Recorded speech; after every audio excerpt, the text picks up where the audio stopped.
আপনাকে অনেক অনেক অভিনন্দন মেডিকেলের চান্স পাওয়ার লক্ষ্যে। ধন্যবাদ আপনাকে। কিন্তু আপনারা কারা? তুমি তো 500 টাকা খান।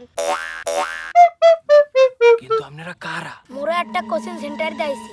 ও তোমার মেরিট পজিশন কত? মুই দিনরে রাত্রি দিন বানাইয়া এই যে দেখেন না কোলা, এই কোলার মধ্যে কাম হরিয়া এরপরে পড়তে বইছি।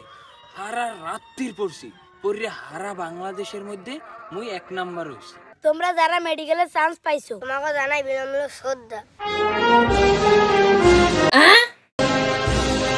তোমারে যে কোনো ইন্টারভিউতে জিকেলে কইও মগো ডট্টখানা কোচিং সেন্টারে পড়ছো, এই জন্য পড়িয়ে তুমি ফার্স্ট হইছো। কিন্তু ভাই মুই তো কোনো কোচিং সেন্টারে পড়ি নাই, মগো সোনাখালী স্কুল এন্ড মডার্ন কলেজে পড়ছি। পড়ার পরে নিজে নিজে এতদিন প্র্যাকটিস করিয়া এরপরে ফার্স্ট হইছি। ধর্মে আনা নেই 1 লাখ টাকা আছে। ওয়াও রাগটা আর নিও আসলেই